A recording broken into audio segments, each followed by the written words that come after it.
ओम भगवते वासुदेवाय नमः। श्री हरि का विराट रूप।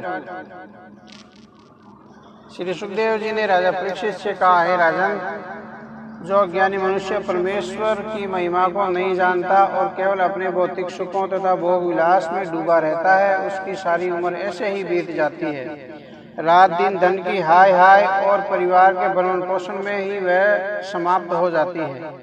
मोह में फंसा जीव मृत्यु को निकट आते देखकर भी सावधान नहीं होता, जबकि जीवन मृत्यु के इस आवागमन चक्कर से मुक्त होने के लिए उसे श्री कृष्ण की ही लीलाओं का श्रवण कीर्तन और स्मरण करते रहना चाहिए। मनुष्य जन्म का यही तो लाभ है कि वह अपने ज्ञान से, अपनी भक्ति से और अपने धर्म के प्रति पूर्ण निष्ठा से अपने जीवन को ऐसा बना लें कि मृत्यु काल के निकट आ जाने पर उसके हृदय में भगवान के प्रति पूर्ण आस्था और मन में उसकी स्मृति बनी रहे। राजन, भगवान की कृपा और दया के बिना सुख की प्राप्ति नहीं होती। निर्गुण स्वरूप परमात्मा में यदि मेरी पूर्ण श्रद्धा और निष्ठा है, फिर भी भगवान श्री कृष्ण की मधुर लीलाओं के प्रति मेरा आकर्षण निरंतर बना रहता है। इसी कारण पिताश्री कृष्ण देवापन व्यास जी द्वारा रचित इस श्रीमद् भागवत पुराण में मेरा मन सदैव रमा रहता है। तुम भगवान श्री कृष्ण के परम भक्त हो, क्योंकि तुम्हारा यह जीवन उन्हीं की देन है। इसलिए यह कथा मैं आपको अवश्य सुनाऊंगा। जो नर नारी इस कथा में रुचि रखते हैं, उनकी चित्त वृत्ति शुद्ध और पवित्र हो जाती है तथा शीघ्र ही श्री कृष्ण के चरण कमलों में लग जाती है। हे राजन, जो लोग इस संसार की मोह माया के बंधनों से मुक्त होना चाहते हैं, उन्हें भगवान के विविध नामों का संकीर्तन करते रहना चाहिए। सावधानी पूर्वक लंबी आयु जीने से अच्छा है कि सावधानी के साथ 2 घड़ी का श्रेष्ठ जीवन जिया जाए। राजर्षि खटवांग अपनी आयु के अंतिम पड़ाव पर पहुंचकर सब कुछ त्याग कर भगवान द्वारा अभय पद को प्राप्त करने में सफल हो गए थे। तुम्हारे जीवन के अभी भी 7 दिन शेष हैं। इस बीच तुम आत्म कल्याण के लिए जो करना चाहो कर लो। राजन, मृत्यु काल के निकट आने पर मनुष्य को कदापि नहीं घबराना चाहिए। जो उसे चाहिए कि वह विपरीत से सभी बंधनों को काटकर फेंक दे। धैर्य के साथ ऐसे स्वच्छ जल में स्नान करके मृत्यु का स्वागत करने के लिए तत्पर हो जाना चाहिए। एकांत और पवित्र स्थान में बैठकर उसे परमात्मा का ध्यान रखना चाहिए, ध्यान करना चाहिए। परमात्मा के ध्यान के लिए सर्वोत्तम उपाय ओम का जप करना चाहिए, जिसे मन ही मन करते रहना चाहिए। उसे एक पल के लिए भी भगवान का ध्यान नहीं त्यागना चाहिए। प्राण वायु को वश में करके मन पर नियंत्रण करना चाहिए। अपनी सभी इंद्रियों की ओर से मन को हटाकर भगवान के कल्याणकारी स्वरूप में ध्यान को लगाना चाहिए। भगवान के पूर्ण रूप से तल्लीन होने पर विषय वासनाओं की ओर से मन स्वस्थ ही हट जाता है। भगवान विष्णु का यही वह परम पद है जिसे प्राप्त करके मन भक्तवत्सल प्रेम के आनंद से भर जाता है। इसे ही शास्त्रों में ब्रह्मानंद के नाम से पुकारा जाता है। राजन, यदि ईश्वर का ध्यान करते समय मन भटकता है तो घबराना नहीं चाहिए। धैर्य के साथ परमात्मा के विग्रह में लीन होते चले जाना चाहिए। प्रयत्न करना चाहिए, निरंतर करते रहना चाहिए। इसे ही योग धारणा कहा जाता है। यह धारणा सभी दोषों को मिटाकर मन के चंचल स्वभाव को नियंत्रण कर देती है और जब मन शांत होकर स्थिर हो जाता है तब उसे तत्काल भक्ति योग की प्राप्ति हो जाती है। परीक्षित ने पूछा, विप्रवर, यह धारणा किस साधन से, किस वस्तु में और किस प्रकार से की जाती है और उसका क्या स्वरूप है जो शीघ्र ही मनुष्य के मन का मेल धो देती है? श्री सुखदेव जी ने कहा, राजन, एकांत में आसन हो, श्वास संतुलन, इष्ट में आसक्ति और इंद्रियों पर कठोर नियंत्रण करके बुद्धि के द्वारा मन को भावना यानी भगवान के सत्कार स्वरूप में लगाना चाहिए। श्री कृष्ण की साक्षात मूर्ति अत्यंत मनोहारी है। श्याम वर्ण पीताम्बरधारी, मोर मुकुट, मुरली अधरों पर और कमल नयन का मंद भरा आकर्षण सहज ही मन को अपनी ओर खींच लेता है। वैसे यह संपूर्ण चराचर विश्व अपने स्थूल स्वरूप में भगवान का ही विराट स्वरूप है। यह जल, अग्नि, वायु, आकाश, अहंकार, महत्व और प्रकृति आदि 7 आवरणों से घिरा हुआ है। इस ब्रह्मांड रूपी शरीर में ही विराट स्वरूप यानी भगवान अथवा परमात्मा ही धारणा का आश्रय है। उन्हीं की धारणा की जाती है। तत्व पुरुषों ने उस विराट स्वरूप की कल्पना इस ब्रह्मांड से ही की है। वे पाताल को उसके तलवे कहते हैं और एड़ियों और पंजों को सरातल मानते हैं। एड़ियों की गांठें उसकी महातल है, पैर के पिंड तलातल है, दोनों घुटने सुतल है, जांघें वितल और अतल है, पेडू भूतल है, नाभि सरोवर है और छाती स्वर्गलोक है। गले को वे महरलोक, मुख को जनलोक, ललाट को तपलोक, मस्तक को सत्यलोक मानते हैं। इंद्रादि देवगण उनकी भुजाएं हैं तथा दिशाएं कान और शब्द श्रवणेन्द्रियां हैं। दोनों अश्विनी कुमार उनकी नासिका के छिद्र है।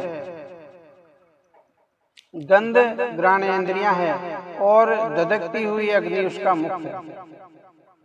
अंतरिक्ष उसके नेत्र हैं, पलके रात दिन हैं, देखने की शक्ति सूर्य है, भ्रू विलास ब्रह्मलोक है, जीवा रस है, तालु जल है, माया उसकी मुस्कान है, दाढ़े यम है, लज्जा और लोग उसके ऊपर नीचे के होठ है, धर्म सीना और अधर्म पीठ है, पर्वत उसकी हड्डियां है, नदियां नाड़ियां हैं, वृक्ष रोम है, वायु श्वास है, काल उसकी चाल है, बादल उसके केश हैं, संध्या वस्त्र है, चंद्रमा उनका मन है, पशु उनके नख है, मनुष्य का हृदय उसके निवास स्थान है, दैत्य उसका वीर्य है, ब्राह्मण मुख है, क्षत्रिय भुजाएं हैं, वैश्य जंगाएं हैं और शूद्र उस विराट रूप के चरण हैं। हे परीक्षित, विविध विचारों को ग्रहण करने वाला मनुष्य उसे अपने अपने अनुभवों के अनुसार देखता है, किंतु वह एक ही है। उस आनंद निधि परमात्मा का भजन और स्मरण करने वाला प्राणी सभी पापों से मुक्त हो जाता है। उसके अतिरिक्त संसार की भौतिक वस्तुओं में आसक्ति होने वाला मनुष्य पतन के गर्त में गिर जाता है। सुखदेव जी ने कहा, राजन, परमात्मा का ध्यान करने के लिए 2 मार्ग हैं। पहला मार्ग तो यही परमात्मा का विराट रूप है जो संपूर्ण ब्रह्मांड में अव्यक्त रूप से छाया हुआ है। यह धरती, यह आकाश, यह चांद, यह सितारे, यह सूरज, यह पवन, यह सागर, यह अंतरिक्ष सभी उस परम पिता परमात्मा के अंग हैं।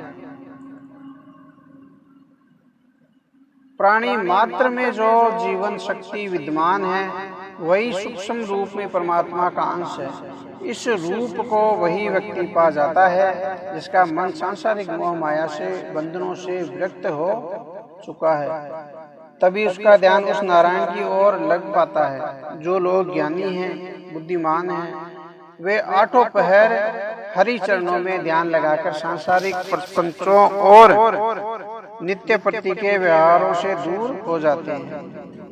हे परीक्षित, संभवतः तुम सोच रहे होंगे कि विश्व रूप इस नारायण का ध्यान करने के लिए जो व्यक्ति वन में जाता है वह बिना भोजन, पानी और वस्त्रों के बड़ा क्लेश सहता है।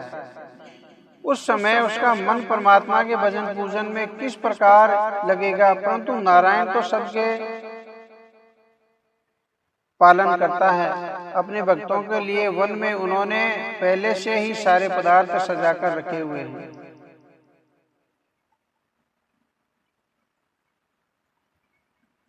संसार में भले ही मनुष्य को बड़ा परिश्रम करने के उपरांत ऐसी वस्तुएं उपलब्ध होती हो, किंतु वन में परमात्मा की कृपा से सभी पदार्थ बिना किसी परिश्रम के ही प्राप्त हो जाते हैं। सोने के लिए धरती, तकिए के लिए कोहनी, खाने के लिए फल मेवे, प्रयोग में बर्तनों की जगह 2 हाथ, न संग्रहण करने की जरूरत है, न चोरी की और न चकारी का कोई डर है। जितना चाहो उतना उपलब्ध है। पहनने के लिए वृक्षों की छाल और पत्तियां हैं, जिसके न खोने का डर है न फटने का डर है। प्रकृति के मध्य शरीर की प्रतिरोधात्मक शक्ति इतनी अधिक बढ़ जाती है कि सर्दी, गर्मी और बरसात का उसके ऊपर कोई प्रभाव नहीं पड़ता। अधिक सर्दी सताए तो लकड़ जलाकर आग की सेक और शरीर पर धुनी की राख मलने से ही काम चल जाता है, और गर्मी सताए तो घने वृक्षों की शीतल छाया है, जलाशयों और नदियों का स्वच्छ शीतल जल, सुगंधित ठंडी हवा, बरसात में वर्षा से बचाव के लिए गुफा कंदराएं और घने वृक्षों के झुरमुट है। हे राजन, जो मनुष्य वन में जाकर परमेश्वर की शरण में जाता है, उसे जंगली पशु तंग नहीं करते हैं। परमेश्वर उन जंगली और हिंसक पशुओं से उसकी रक्षा करता है। जो मनुष्य ईश्वर के भजन पूजन से दूर रहता है, उसे वेतनी नदी पार कर रोदर नरक में जाना पड़ता है। परंतु जो लोग परमात्मा की आराधना के लिए वन में चले जाते हैं, वे कभी किसी गृहस्थ से भोजन मांगने शहरों कस्बों में नहीं जाते हैं। धनियों से उसका कोई सरोकार नहीं है, वे उनके लिए कर भी क्या सकते हैं। हरि भक्तों के तो सारे कार्य परमात्मा ही पूरे करते हैं। मनुष्य को सदैव इस बात का ध्यान रखना चाहिए कि जिस परमात्मा ने हमें जन्म दिया है, वही हमारी सुरक्षा और पालन पोषण का भी ध्यान रखता है। माँ के पेट में आने के बाद से ही परमात्मा जीवन के पालन पोषण और विकास का ध्यान रखने लगता है। उसके जन्म से पहले ही माता के स्तनों में दूध उतर आता है। ऐसा चमत्कार देखने के उपरांत भी जो व्यक्ति अपने खाने पीने के जुगाड़ में लगा रहता है और परमात्मा को भूले फिरता है, उससे बड़ा मूर्ख और कौन होगा। हे राजन, नारायण जी तो सभी को जीविका देने वाले हैं। वे भला अपने भक्त की चिंता छोड़कर उसे भूखा कैसे रख सकते हैं। अतः इसकी चिंता छोड़कर मनुष्य को प्राणायाम द्वारा उस परम पिता परमात्मा से तादात्म्य में स्थापित करने का प्रयास करना चाहिए। प्राणायाम के द्वारा मनुष्य शांत चित्त होकर एकांत में बैठ जाए और फिर श्वास खींचकर योगाभ्यास द्वारा अपने प्राण को ब्रह्मांड में ले जाने का प्रयास करना चाहिए। परमात्मा वहाँ सहस्त्र दल कमल के पुष्प में विराजमान रहता है।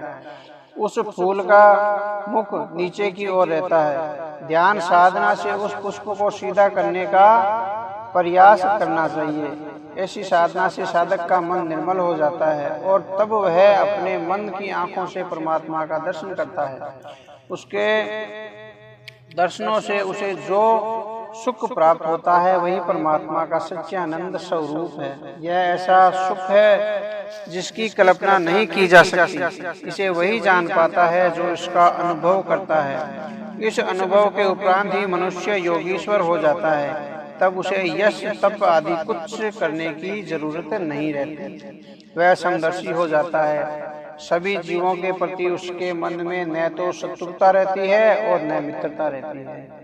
अतः हे राजन, पहले तुम शांत चित्त होकर उस विराट स्वरूप परमात्मा का ध्यान करो और मन को स्थिर करके उसी में अपना ध्यान लगाओ। इस ध्यान से ही तुम्हें परमात्मा के स्थूल स्वरूप के दर्शन होंगे। परमात्मा का अंगूठे के बराबर चतुर्भुजी श्याम रूप जो नीलमणि के समान है दिखाई देगा। उसके हाथों में शंख चक्र गदा और पद्म दिखाई देगा। मस्तक पर जटाऊ मुकुट, मस्तक पर जटाऊ मुकुट, मोरपंखी, कानों में जड़े कुंडल, गले में वैजंती माला, नवरत्नों से जड़े बाजूबंद, करधनी, पीतांबर, कंधों पर सफेद ओढ़नी का दुपट्टा, लंबी भुजाएं, कमल नेत्र, ताप हरने वाली बाकी चित्तवन्न और होठों पर मंद मंद मुस्कान, यही परमात्मा का स्थिर स्वरूप है। हे राजन, हे परीक्षित, परमात्मा के साकार रूप को एक साथ आत्मसात करना बड़ा कठिन होता है। इसे चरणों से प्रारंभ करके एक एक अंग को आत्मसात करते हुए चलना चाहिए।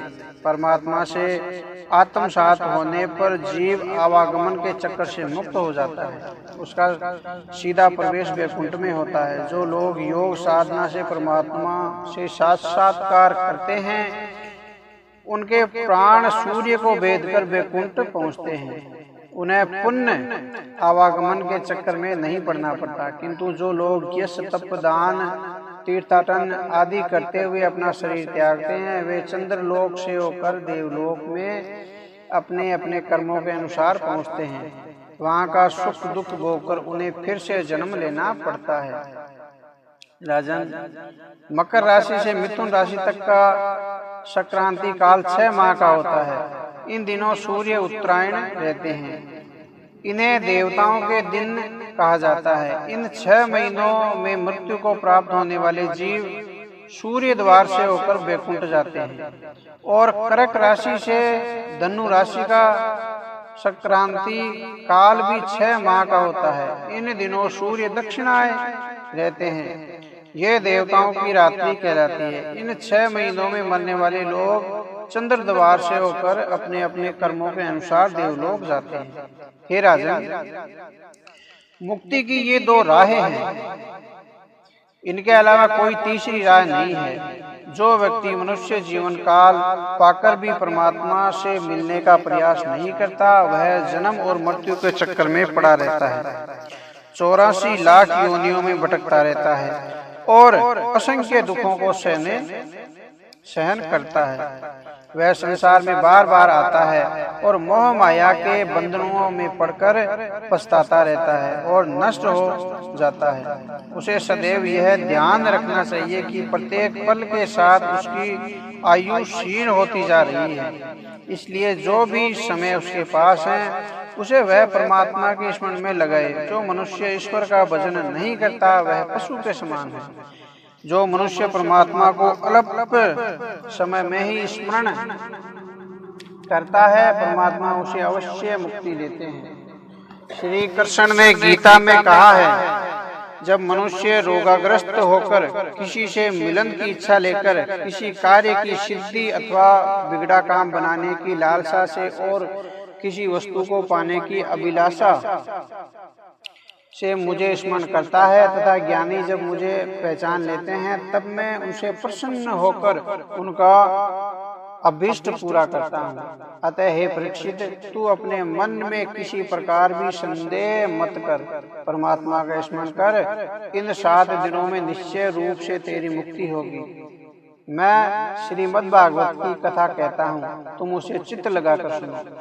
अब श्री सुखदेव जी कहते हैं, हे परीक्षित, ब्रह्मा तेज को प्राप्त करने वाले व्यक्ति को बृहस्पति की पूजा करनी चाहिए। इंद्रियों की शक्ति के लिए इंद्र की और संतान की इच्छा रखने वाले को प्रजापतियों की और लक्ष्मी अर्थात धन संपत्ति का लालसा रखने वाले को माया देवी की करनी चाहिए। तेजस्वी होने के लिए अग्निदेव की, प्रभावशाली बनने के लिए वस्तुओं की और विरक्त की चाय के लिए रुद्रदेव की और अन्न प्राप्त करने के लिए अदिति की, स्वर्ग की कामना रखने वालों को अदिति के पुत्र देवताओं की और राज्य की अभिलाषा के लिए विश्व देवों की और प्रजा को अनुकूल बनाने के लिए साध्य देवताओं की उपासना करनी चाहिए। अब लंबी आयु के लिए अश्विनी कुमारों की पूजा करनी चाहिए और पुष्टि और दृढ़ता के लिए पृथ्वी की, प्रतिष्ठा की चाय के लिए आकाश की और सौंदर्य के लिए गंधर्वों की, पत्नी प्राप्ति के लिए उर्वशी अप्सरा की, सबका स्वामी बनने के लिए ब्रह्मा की और यश की इच्छा के लिए यज्ञ पुरुष की, खजाने की लालसा के लिए वरुण की, और विद्या प्राप्ति के लिए देवी सरस्वती की, और भगवान शंकर की दाम्पत्य प्रेम के लिए पार्वती जी की, और धर्मोपार्जन के लिए श्री विष्णु जी की आराधना करनी चाहिए, पूजा करनी चाहिए। वंश की सुरक्षा के लिए पितरों की, और बाधाओं से मुक्ति के लिए यशों की, और शक्तिशाली बनने के लिए मरुद गणों की पूजा करनी चाहिए। राज्य प्राप्ति के लिए मनवंतरों के अधिपति देवों की, और भोगों के लिए चंद्रमा की, निष्कामना के लिए परम पुरुष नारायण की, और मोक्ष के लिए भक्ति द्वारा पुरुषोत्तम भगवान की आराधना करनी चाहिए।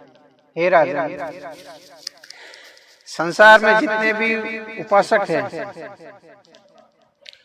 उनका सबसे बड़ा हित इसी में है कि वे भगवान के प्रेमी भक्तों की संगति करके भगवान में अविचल भक्ति और प्रेमों को प्राप्त करें। ऐसे भक्तजन के संघर्ष से यानी संपर्क से भगवान की अनुपम लीलाओं का श्रवण करने का सुअवसर प्राप्त होता है। उन लीलाओं के श्रवण से दुर्लभ ज्ञान की प्राप्ति होती है। उस ज्ञान से संसार के तीनों ताप, सत्व, राजस और तमस और शांत हो जाते हैं। हृदय शुद्ध हो जाता है और असुर आनंद की अनुभूति होती है। इंद्रियों में आसक्ति प्राप्त हो जाती है और मोक्ष का भक्ति योग सहज ही प्राप्त हो जाता है। प्रभु की लीलाओं के श्रवण का चस्का जिसे लग जाता है, उसे प्रभु श्री कृष्ण का माधुर्य भाव प्राप्त करने में विलंब नहीं लगता। हे पांडुनंदन महारथी राजा परीक्षित, अब बाल्यावस्था से ही श्री कृष्ण की लीलाओं में रस लेते थे। उन्होंने सुन रखा था कि जिस व्यक्ति के कानों में भगवान श्री कृष्ण की मधुर लीलाओं का रस नहीं पड़ा, वह नर पशुओं से भी गया बीता है। जो नर श्री कृष्ण की कथा नहीं सुनता, उसके कान बिल के समान है, अर्थात उसमें कोई चूहा या विषधारी सर्प ही प्रवेश कर सकता है। जो जीवा भगवान की मधुर लीलाओं का गान नहीं करती, वह मेंढक की जीभ के समान है, यानी टर टर करने वाली जीव। जो शरीर कभी भगवान श्री कृष्ण के चरणों में नहीं झुकता, वह मुकुट से सुशोभित होने पर भी बोझ मात्र है। जो हाथ भगवान की सेवा पूजा में नहीं लगते, वे स्वर्ण कंगनों से सुशोभित होने के उपरांत भी मुर्दे के हाथों के समान हैं। जो आंखें भगवान का स्मरण दिलाने वाली यमुना नदी, मूर्ति, तीर्थ, वृंदावन, गोवर्धन पर्वत, मथुरा नगरी, गोकुल, बरसाना, द्वारका और नंदगांव आदि का दर्शन नहीं करती, वे आंख मोर की आंख के समान है, निर्जीवी है, निरस्तक है। जो पैर भगवान श्री कृष्ण की लीला स्थली की यात्रा नहीं करते, वे न चलने वाले पेड़ों के समान हैं। जिस मनुष्य ने भगवान के प्रेमी भक्तों की चरण रज अपने मस्तक पर नहीं चढ़ाई, वह मनुष्य जीते जी मुर्दे के समान है। जिस मनुष्य ने भगवान के चरणों पर चढ़ी हुई तुलसी की सुगंध लेकर उसकी प्रशंसा नहीं की, वह श्वास लेता हुआ भी श्वास रहित शव के समान है। वह हृदय नहीं अपितु जंग खाया हुआ लोहा है, जो भगवान श्री कृष्ण के मंगलमय नामों का श्रवण कीर्तन नहीं करता। जिस समय यह जंग खाया लोहा पिघलकर भगवान श्री कृष्ण के सुख धाम की ओर बहने लगता है, उसी क्षण से शरीर का रोम रोम खिल उठता है और आंखों से अश्रु बहने लगते हैं। राजा परीक्षित ने श्री सुखदेव जी से कहा, श्री सुखदेव जी, आपकी वाणी हमारे हृदय को मधुर रस से भर देने वाली है। आप भगवान श्री कृष्ण के परम भक्त हैं। आप आत्म विशारद और ज्ञान के भंडार हैं। आप कृपा हमें श्री कृष्ण का अद्भुत सरामृत प्रदान करने वाला कथानक सुनाइए। श्री सुखदेव जी ने कहा, हे राजन, भगवान पुरुषोत्तम श्री कृष्ण के चरण कमलों में बार बार नमन करता हूँ। वे संसार की उत्पत्ति, स्थिति और प्रलय का कारण है। संसार में व्याप्त तीनों गुणों सत्व, रज और तम के विनायक हैं। वे ही ब्रह्मा, विष्णु और शंकर का स्वरूप धारण कर अभिव्यक्त होते हैं। वे सच्चिदानंद स्वरूप भगवान समस्त चर अचर प्राणियों के हृदय में अव्यक्त रूप से विराजमान है। उनका दिव्य स्वरूप इन भौतिक आंखों से नहीं देखा जा सकता और न मनुष्य अपनी बुद्धि से उसे उपलब्ध ही कर सकता है। वे अनंत हैं, वे उनकी महिमा भी अनंत है। हम बारंबार उनके श्री चरणों में अंकिचन की भांति नमस्कार करते हैं। हे राजन,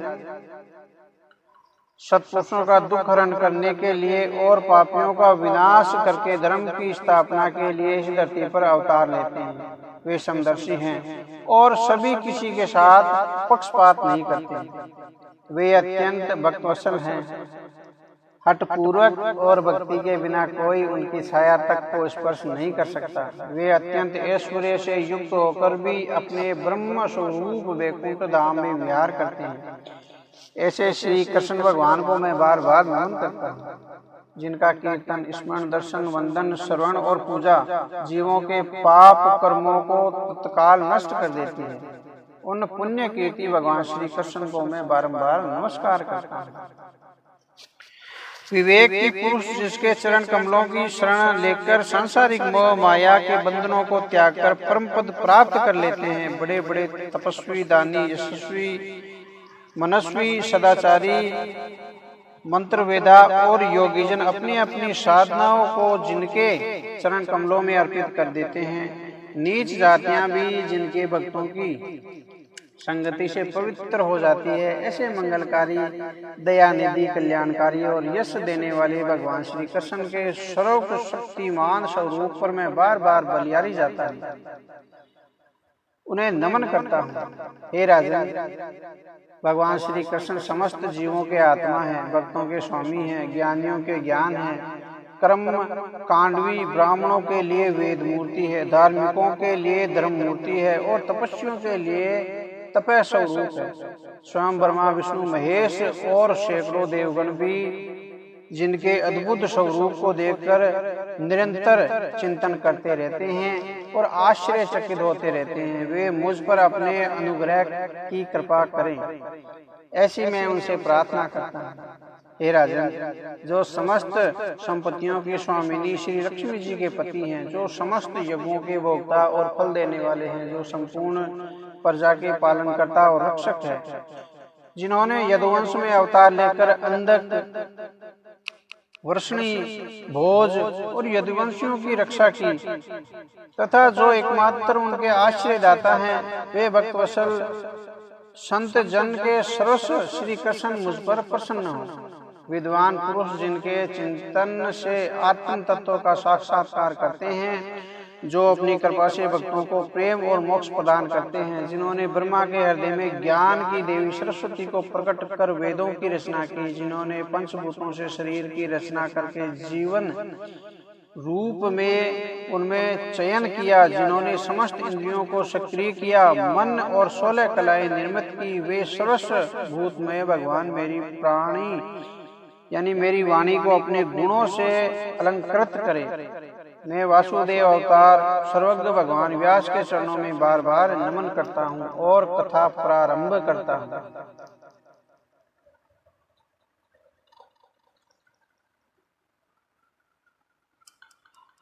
सुखदेव जी ने कहा, राजन, एक समय की बात है कि देवर्षि नारद ने अपने पिता ब्रह्मा जी से पूछा, पिताश्री, आप मुझे वह ज्ञान दीजिए जिससे आत्म तत्व का साक्षात्कार हो, जिसका आधार क्या है, इसका निर्माण किसने किया है, वास्तव में यह क्या वस्तु है, आपको यह ज्ञान कहाँ से मिला, आपका आधार क्या है, आपका स्वामी कौन है, आपका स्वरूप क्या है, आप क्या अकेले ही सृष्टि का निर्माण कर लेते हैं, आप यह सब कैसे कर पाते हैं।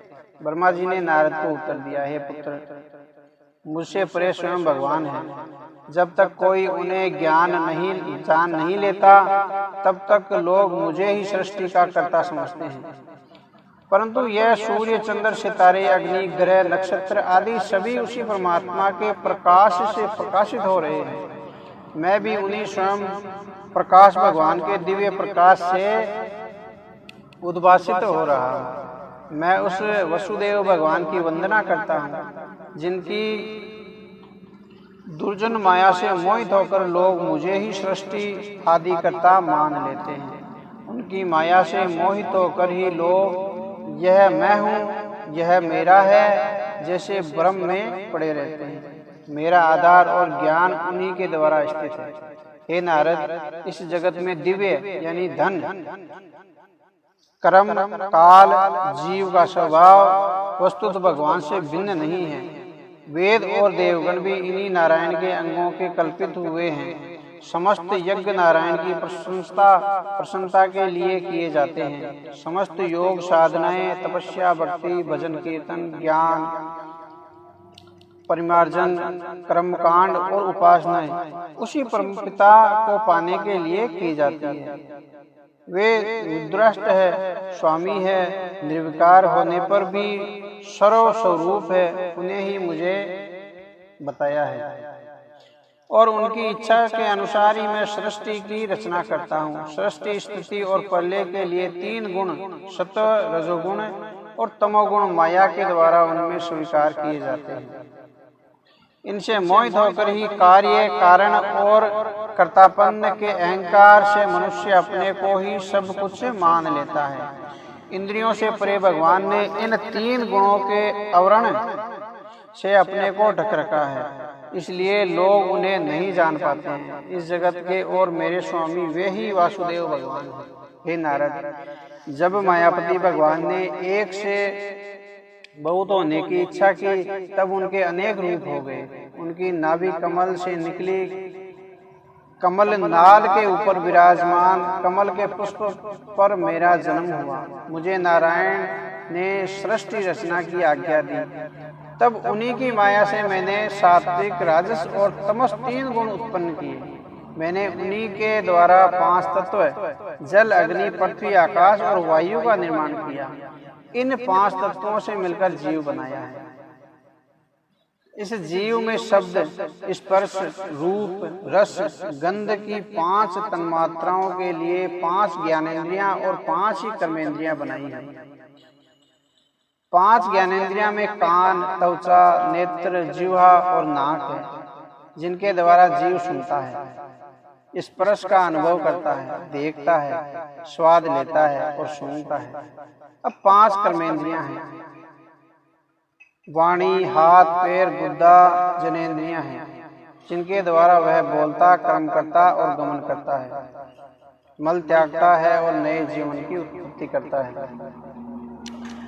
इसके अतिरिक्त इन सभी इंद्रियों के संचालन के लिए मन बनाया और इस शरीर को सक्रिय करने के लिए परमात्मा ने अपने ज्योतिर्मय अंश से हृदय में जीवन शक्ति आत्मा, यानी जो जीवन शक्ति है आत्मा, उसके रूप में प्रदान की तथा उपयोगिता समाप्त हो जाने की स्थिति में अथवा शरीर का दुरुपयोग किए जाने पर उसे नष्ट करने के लिए मृत्यु को बनाया है।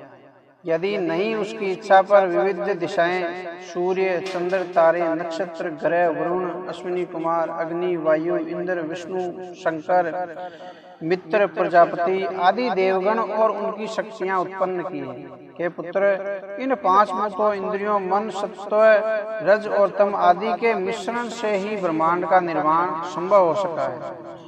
उस प्रारंभिक दशा में ये सभी तत्व एक विशाल अंडे के रूप में जल में पड़े हुए थे। फिर काल, कर्म और स्वभाव से भगवान ने उस निर्जीव से पड़े अंडे को सक्रिय कर दिया और उसे फोड़कर उसमें से एक विराट पुरुष निकला।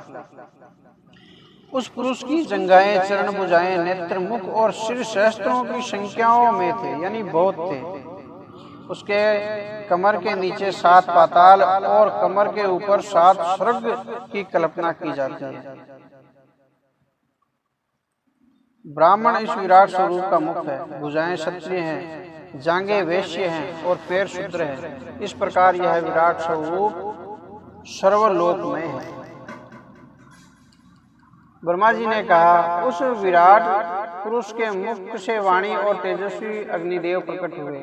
उसकी जीवा से अमृत में अन्न, सभी प्रकार के रस और विष उत्पन्न करने वाले वरुण देव प्रकट हुए। उसकी नाक से पांचों प्रकार के प्राण और वायु देव उत्पन्न हुए। उनके प्रकार की औषधियां और विविध गंध उत्पन्न करने वाले देव अश्विनी कुमार प्रकट हुए। उसके नेत्रों से तेजोमय प्रकाश से अंधकार को दूर करने वाले सूर्य देव प्रकट हुए। उसके कानों से शब्द और आकाश निकले। वस्तुतः उस विराट पुरुष का शरीर संसार की समस्त वस्तुओं का विलास कोश है। सारे यज्ञ, मेघ, बिजली, शिला, विविध धातुएं, लोकपाल, आनंद की परमाभूति, विविध भाव, जीवन, मृत्यु, स्वर्ग, नरक, धर्म, अधर्म, ज्ञान, विज्ञान, अज्ञान, नदी, सरोवर, पर्वत, श्रृंखलाएं, समुद्र, समस्त प्राणी, देव, दैत्य, मनुष्य, नाग, परिंदे, पशु, रेंगने वाले जीव, कीट, पतंग, गंधर्व, अप्सराएं, यश, भूत, प्रेत, वृक्ष, ग्रह, नक्षत्र, चंद्रमा आदि सभी कुछ उस विराट पुरुष के शरीर से जन्मे हैं और उसी में समा जाते हैं। हे नारद, यह संपूर्ण विश्व को पहले कभी था। हे नारद, यह संपूर्ण विश्व जो पहले कभी था, जो अब विद्यमान है और जो आगे रहेगा, उस सबको यह विराट स्वरूप अपने में समेटे हुए है। यह सारा विश्व उसके भीतर मात्र 10 अंगुल की मात्रा में गिरा हुआ है। जो कुछ भी मनुष्य के कर्मों और संकल्पों से बनता बिगड़ता है, वह उस सबसे परे है और एक स्थल दर्शक की भांति समस्त जीवों के क्रिया कलापों को देखता रहता है। वह मोक्ष का स्वामी है। उनका पार पाना सहज नहीं है। उसके चरणों में भूलोक, हृदय में भूलोक, अंतरिक्ष और मस्तक में महरलोक यानी ऊपर के 7 लोकों में चौथा। उसके भी ऊपर 3 लोकों यानी जन, तप और सत्यलोक में क्रमश अमृत, क्षेम और अभय का नित्य निवास रहता है। परमात्मा का सानिध्य प्राप्त करने के लिए शास्त्रों में 2 मार्ग बताए हैं। पहला मार्ग अविद्या रूपी कर्म मार्ग है, जो सकाम पुरुषों के लिए है और दूसरों का मार्ग उपासना रूपी विद्या का मार्ग है, जो निष्काम उपासकों के लिए है। मनुष्य दोनों में से किसी भी एक मार्ग से चलकर मोक्ष प्राप्ति की यात्रा कर सकता है। भगवान दोनों ही मार्गों के आधारभूत हैं। जैसे सूर्य अपनी किरणों से सभी को प्रकाशित करते हुए भी सभी से अलग हैं, वैसे ही जिस परमात्मा से इस जगत की उत्पत्ति हुई है, वह परमात्मा में रहते हुए भी उससे तटस्थल है। हे पुत्र, सृष्टि के निर्माण में मुझे जो भी सामग्री मिली, वह उस विराट पुरुष के अंगों से ही प्राप्त हुई है। उसी सामग्री से मैंने उस विराट पुरुष की आराधना की है, क्योंकि संपूर्ण विश्व उन्हीं भगवान श्री नारायण में स्थित है। मैं उन्हीं की प्रेरणा से इस संसार की रचना करता हूँ। उन्हीं के अधीन होकर रुद्र देव उसका संहार करते हैं और वे स्वयं विष्णु रूप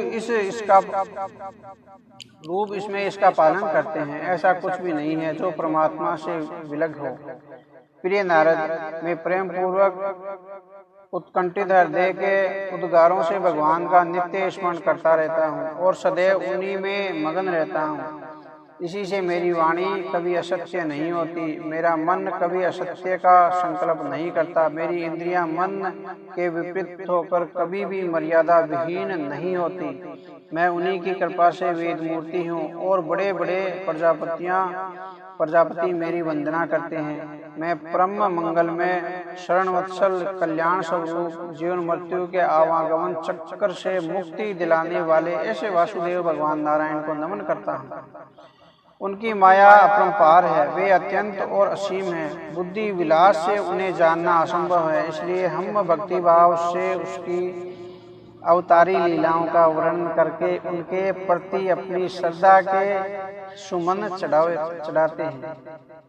वे तीनों कालों में सत्य एवं परिपूर्ण हैं। वे प्रत्येक जीव की अंतरात्मा में स्वयं स्थित हैं। महात्मा लोग अपने अंतकरण, इंद्रिय और शरीर को शांत करके उनका साक्षात्कार करते हैं। परमात्मा के अनेकों अनेक लीला अवतारों का शास्त्रों में वर्णन प्राप्त होता है। उन लीलाओं के श्रवण से कानों को अमृत रस का अनुभव होता है। तुम्हें मैं उनकी अवतार लीलाओं का वर्णन यहाँ सुनाता हूँ, तुम सावधान होकर सुनो। ब्रह्मा जी ने कहा, सर्वप्रथम जब प्रलय काल में पृथ्वी जल में डूबी हुई थी, तब पृथ्वी का उद्धार करने के लिए भगवान ने बड़ा अवतार लिया था। उस समय का दैत्य हिरण्यकश्यप जल के अंदर ही हिरण्याक्ष जल के अंदर ही उसमें लड़ने सामने आया। जैसे इंद्र अपने वज्र से पर्वतों को खंड खंड कर डालते हैं, उसी प्रकार वराह अवतार रूपी भगवान ने अपने दोनों दांतों से उस दैत्य के टुकड़े टुकड़े कर दिए और पृथ्वी को जल से बाहर निकाल दिया। फिर उन्होंने प्रजापति की रुचि नामक पत्नी के गर्भ से जन्म लिया। उस समय प्रभु को सुयज्ञ के नाम से पुकारा गया। उस अवतार में प्रभु ने दक्षिणा नामक पत्नी से सुषम नामक पुत्र उत्पन्न किया, जो देवता कहलाए।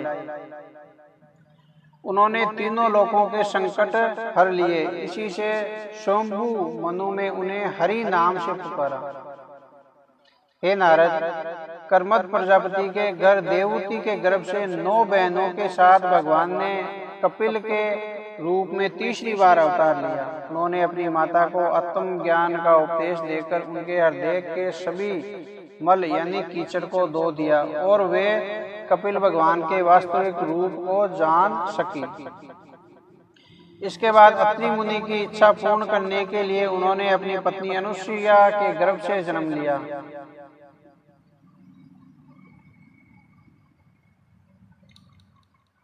और भगवान दत्त यानी दत्तात्रेय के नाम से जाने गए।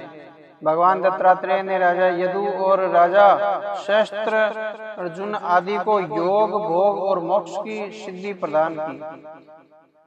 नारद, सृष्टि के प्रारंभ में जब विभिन्न लोकों की रचना के लिए मैंने तपस्या की, तब उन्होंने सन नाम से युक्त होकर सनक, संदन, सनातन और सनत कुमार रूप में अवतार लिया। इस अवतार में प्रलय के कारण पहले कल्प में प्राप्त आत्मज्ञान को भुला बैठे ऋषियों को उन्होंने आत्मज्ञान का उपदेश दिया और उन्हें परम तत्व का ज्ञान करा के आत्म साक्षात्कार कराया। एक कल्प में वे धर्म की पत्नी दक्ष कन्या मूर्ति के गर्भ से नर नारायण के रूप में प्रकट हुए। उनकी तपस्या से भयभीत होकर इंद्र ने सुंदर अप्सराएं उनका तप खंडित करने के लिए भेजी, परंतु उनके सामने पहुंचकर वे अपना काम भाव ही भूल बैठी। नर नारायण के निर्मल हृदय में क्रोध के लिए कोई स्थान नहीं था, फिर काम भाव का प्रवेश कैसे हो पाता। पुत्र, एक बार राजा उत्तानपाद के निकट बैठे बालक ध्रुव को उसकी सौतेली माता सुरुचि ने फटकार दिया। उससे आहत होकर बाल्यावस्था में ही ध्रुव ने वन में कठोर तपस्या की और उसकी तपस्या से प्रसन्न होकर भगवान विष्णु रूप में प्रकट हुए और ध्रुव को आकाश में ध्रुव पद का वरदान दिया। उसी ध्रुव की परिक्रमा आज भी आकाश में सप्तऋषि करते हैं। राजा वेन अत्यंत विलासी प्रवृत्ति का था। ब्राह्मणों के शाप से उसका ऐश्वर्य और पौरुष समाप्त हो गया था। वह नरक में जा गिरा। ऋषियों की प्रार्थना पर भगवान ने उसके शरीर का मंथन करके पृथु के रूप में अवतार लिया और उसे नरक के भोगों से उबारकर पुत्र शब्द को चरितार्थ किया। पुत्र शब्द का अर्थ है पुत्र नामक नरक से रक्षा करने वाला। इसी अवतार में भगवान ने पृथ्वी को गाय की भांति दोहन करके समस्त औषधियों को लोक कल्याण के लिए प्रस्तुत किया। राजा नाभि की पुत्री सुदेवी के गर्भ से भगवान ने ऋषभ देव के रूप में जन्म लिया। इस अवतार में उन्होंने समस्त आसक्तियों के विलग होकर मन और इंद्रियों को शांत किया और समदर्शी रूप में जड़ों की भांति योगाचरण किया। इस स्थिति को महर्षि लोग परमहंस पद या अवधूताचार्य के नाम से पुकारते हैं। इसके बाद मेरे यज्ञ में उन्होंने स्वर्ण के समान कांति वाले हयग्रीव के रूप में अवतार लिया। भगवान का यह रूप वेदमय, यज्ञमय और सर्वदेवमय कहलाता है। हयग्रीव की नासिका के श्वास से वेदवाणी प्रकट हुई। चाक्षुष मनवंतर के अंत में भावी मनु सत्यव्रत ने मत्स्य अवतार के रूप में जन्म लिया। उस समय सर्वत्र फैली जल राशि के मध्य एकमात्र नौका को उन्होंने आश्रय दिया। प्रलय काल के उस जल में मेरे मुख से गिरे वेदों को लेकर वे उसी में विहार करते रहे। समुद्र मंथन के समय भगवान ने कच्छप अवतार लिया और मेरु पर्वत को अपनी पीठ पर धारण करके समुद्र मंथन में वेद दानवों को सहयोग दिया, यानी देवताओं को और दानवों को सहयोग किया। राजा हिरण्यकश्यप दैत्यराज था। वह अपने आप को ही भगवान मानता था, जबकि उसका पुत्र प्रहलाद भगवान का बड़ा भक्त था। राजा को वरदान प्राप्त था कि उसे किसी हथियार से न तो किसी हथियार से, न ऊपर से, न नीचे से, न बाहर से, न भीतर से, न दिन में, न रात में, न मनुष्य, न पशु, न जल में, न धरती पर कोई भी उसे मार नहीं सकता था। जब अपने भक्त प्रहलाद की रक्षा के लिए भगवान ने नरसिंह अवतार लिया और उस राक्षस को दहलीज के मध्य सायंकाल में अपने घुटनों पर गिराकर अपने पैने नाखूनों से उसकी छाती को फाड़ दिया। एक बड़े सरोवर में एक ग्राह ने हाथी का पैर पानी पीते समय पकड़ लिया था और उसे पानी के भीतर खींचने लगा। तब गजेंद्र की पुकार पर भगवान चक्रधारी गरुड़ पर सवार होकर आगे आए और चक्कर से ग्राह को मार डाला। उस प्रकार उस शरणागत हाथी का भगवान ने उद्धार किया। दैत्यराज बलि बड़ा दानी था। उसे अपनी दानवीरता पर अभिमान हो गया था। उसका अभिमान तोड़ने के लिए भगवान ने वामन अवतार लिया और राजा बलि द्वारा किए गए यज्ञ की समाप्ति पर उसने 3 पग भूमि मांगी। राजा बलि के संकल्प को छोड़ते ही भगवान ने अपना विराट रूप बनाया था। 2 पग में ही तीनों लोग नाप लिए और जब तीसरा पग धरने को धरती पर न मिला तो राजा बलि ने अपना शरीर झुका दिया। भगवान ने उनके शरीर पर पैर रखकर उनका उद्धार किया। नारद यानी ब्रह्मा जी कह रहे हैं, नारद तुम जो जानते ही हो कि भगवान ने तुम्हारे प्रेम भाव से प्रसन्न होकर हंस रूप में तुम्हें योग, ज्ञान और आत्म तत्व को प्रकाशित करने वाले भगवान भागवत धर्म का उपदेश दिया था। भगवान की शरण में जो भी जाता है वे उसका कल्याण करते हैं। उन्हीं भगवान ने सभी मनवंतरों में शंभु मनु के रूप में अवतार लिया है और मनुवंश की रक्षा करते हुए समस्त दिशाओं में धर्म चक्र प्रवचन किया है। तीनों लोकों से ऊपर सत्य लोक तक उनके चरित्र की यश कीर्ति फैली हुई है। इसलिए पृथ्वी पर दुष्टों का दलन करने तथा धर्म की स्थापना के लिए वे बार बार जन्म लेते हैं। जन जन के रोगों का निदान करने के लिए भगवान धन्वंतरी रूप में प्रकट होते हैं। वे अमृत पिलाकर देवताओं को अमर करते हैं और दैत्यों का विनाश करते हैं। संसार में आयुर्वेद का परिवर्तन करने वाले भगवान धन्वंतरी ही हैं। जब संसार में ब्राह्मण द्रोही राजाओं का वर्चन बढ़ जाता है तब वे भगवान परशुराम के रूप में जन्म लेते हैं और दुष्ट तथा विलासी राजाओं का बार बार संहार कर देते हैं। महाबली रावण और उसके राक्षस वंश का विध्वंस करने के लिए चाक्षुषु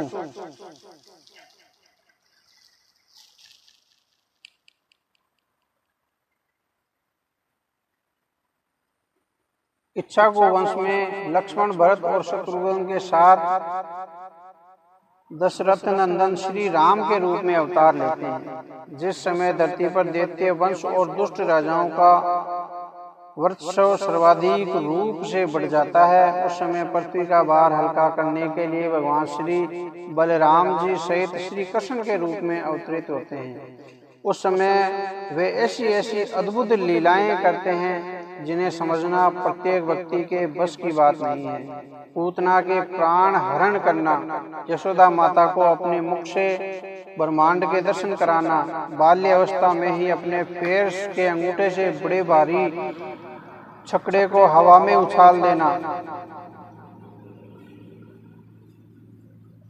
यमुना अर्जुन वृक्षों का उद्धार करना, कालिया नाग का दहन करके यमुना के दूषित जल को शुद्ध करना, दावाग्नि से व्रजवासियों को बचाना, नंद बाबा को अजगर के भय से मुक्त दिलाना, मय दानव के पुत्र व्योमासुर से ग्वाल बालों को छुड़ाना, इंद्र के कोप से ब्रजवासियों को गोवर्धन पर्वत को अपनी उंगली पर उठाकर बचाना और इंद्र का मान मर्दन करना, वृंदावन विहार में गोपियों के साथ रासलीला करते हुए गोपियों को कुबेर के सेवक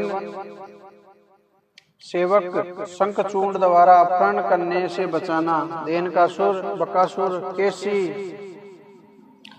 अरिष्टासुर आदि दैत्यों का विनाश करना, चारुण आदि पहलवानों को मार डालना, कोल या पीड़ हाथी को वश में करना, कंस,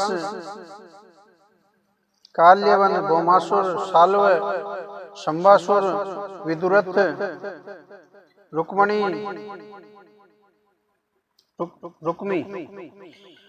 रुक्मी, शिशुपाल, काम्बोज, कुरु आदि राजाओं का संहार करना। ऐसी अनेक लीलाएं हैं जिन्हें भगवान श्री कृष्ण ने अपने जीवन काल में किया है।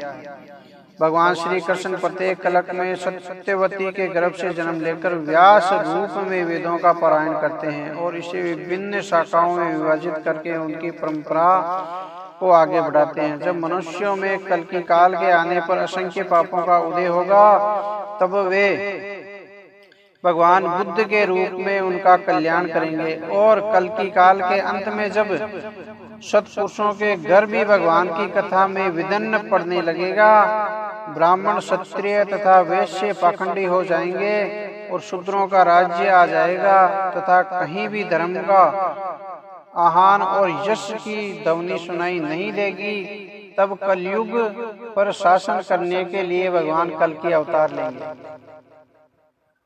हे नारद, जब सृष्टि का जन्म होता है और संसार की रचना का समय आता है, तब तपस्या, 9 प्रजापति, मरीचि आदि ऋषि और मैं स्वयं ब्रह्मा सृष्टि की रचना करते हैं।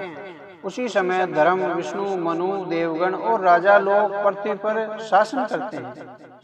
जब सृष्टि के पल्ले का समय आता है, तब अधर्म, क्रोध, रुद्र, सर्प, दैत्य, पंचभूतों का विखंडन आदि भगवान की मायावती विभूतियां प्रकट होती है। ऐसा कौन है जो भगवान की शक्तियों की गणना कर सके?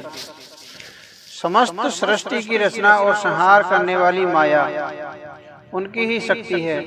ऐसी अनंत शक्तियों के स्वामी भगवान के स्वरूप को मैं स्वयं भी नहीं जानता, फिर दूसरों का तो कहना ही क्या।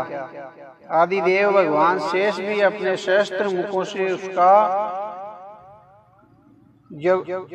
यशोगान करते आ रहे हैं, परंतु वे अब भी उनके आदि और अंत स्वरूप की कल्पना नहीं कर सके हैं। जो व्यक्ति निष्काम और निष्कपट भाव से अपना सर्वस्व और अपने आप को भी उनके श्री चरण कमलों में न्योछावर कर देता है, उस पर अनंत भगवान स्वयं ही दया कर देते हैं और उसकी दुष्ट माया को पार करके वह उनके निकट आ जाता है। ऐसा व्यक्ति यह मैं हूँ, यह मेरा है, ऐसा भाव कभी प्रकट नहीं करता। हे नारद, परमात्मा का वास्तविक स्वरूप एकरस, शांत, अभय देने वाला है और ज्ञान स्वरूप है। न उसमें माया का मल है और न उसके द्वारा रची गई विषमताएं हैं। वह सत्य और असत्य दोनों से परे है। किसी लौकिक या वैदिक शब्द की पहुंच वहां तक नहीं है। अनेक साधनों से संपन्न होने वाला कर्मों का फल भी वहां तक नहीं पहुंच पाता है। स्वयं माया भी उसके निकट नहीं जा पाती है। परम पुरुष भगवान का यही परम पद है। परमात्मा लोग और प्रेमी भक्तगण उसी परम पद का शोक रहित होकर आनंद स्वरूप ब्रह्मा के रूप में साक्षात्कार करते हैं। संयमशील मनुष्य उसी में अपने मन को समाहित करके स्थित हो जाते हैं। समस्त कर्मों का फल भी स्वयं भगवान देते हैं। मनुष्य उन्हीं की प्रेरणा से शुभ अशुभ कर्म अपने स्वभाव के अनुसार करते हैं। इस शरीर में वह अजन्मा सदैव स्थिर रहने वाला आत्मा है जो कभी नष्ट नहीं होता। भागवत में उन्हीं भगवान की विभूतियों का संक्षिप्त वर्णन है। जो नित्य इसका स्मरण करता है उसे माया कभी मोहित नहीं करती। तुम भगवान के गुणों का प्रचार जन जन में करो, यह मेरा आदेश है।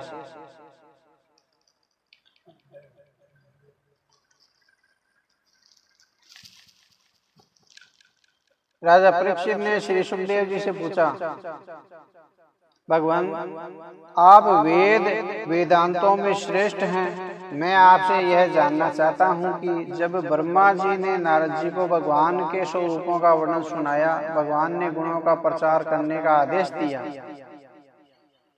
तब उन्होंने किन किन को किस रूप में उपदेश दिया? क्योंकि भगवान की चरित्र लीलाएं जनमानस के लिए अत्यंत मंगलकारी है। आप मुझे बताइए कि मैं अपने मन को आसक्ति रहित करके किस प्रकार भगवान श्री कृष्ण में तन्मय होकर अपना यह शरीर छोड़ सकूं। मैं जानता हूं कि लोग उनकी लीलाओं का श्रद्धा के साथ नित्य श्रवण करके थोड़े से समय में ही अपने हृदय में भगवान को प्रकट कर लेते हैं।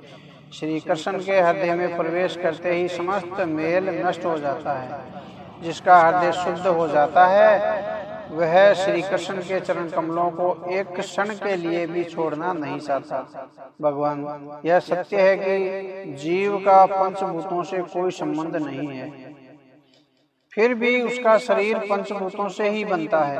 ऐसा किस कारण से होता है? क्या स्वभाववश अथवा इसका कोई अन्य कारण है?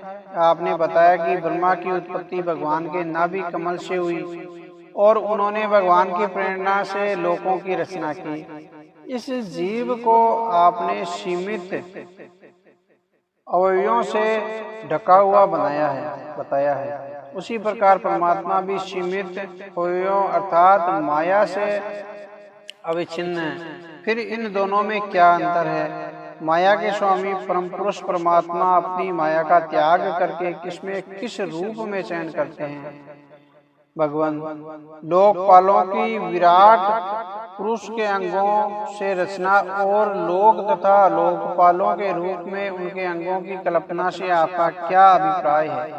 भगवान, महाकल्प और उसके अंतर्गत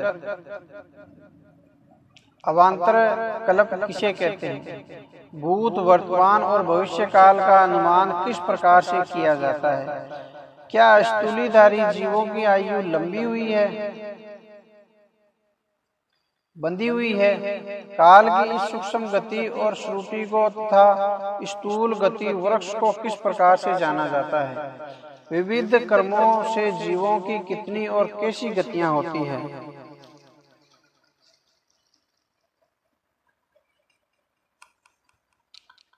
विप्रदेव,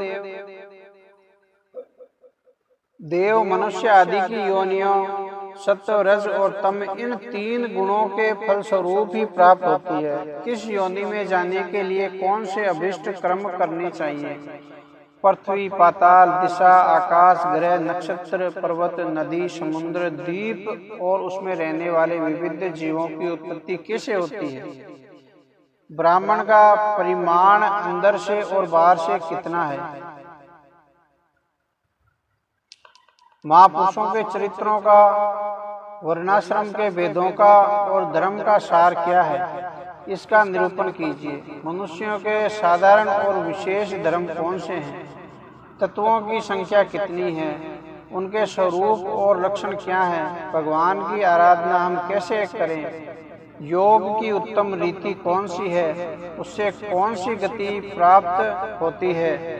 योगियों का भौतिक शरीर किस प्रकार नष्ट होता है? पुराणों और धर्मशास्त्रों का स्वरूप और तात्पर्य क्या है? हे सुखदेव जी, समस्त प्राणियों की उत्पत्ति, स्थिति और प्रलय कब और कैसे होती है? धर्म कर्म की साधना विधि क्या है? पाखंड कैसे पनपता है? आत्मा के मोक्ष की स्वरूप क्या है? भगवान पूर्ण रूप से स्वतंत्र है, फिर वे अपनी माया से किस प्रकार क्रीड़ा करते हैं? हे विप्रवर, हे व्यास नंदन सुखदेव जी, मैं आपकी शरण में हूँ। आप कृपा करके मेरे प्रश्नों का एक एक करके उत्तर दीजिए। भगवान, मेरे प्राण उस कुपित ब्राह्मण के श्राप के अतिरिक्त किसी और प्रकार से नहीं निकल सकते।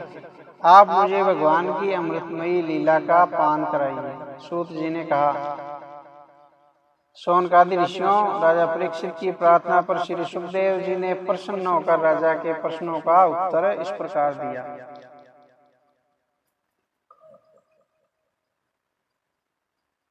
अब आगे की कथा काल कर। जय श्री राम।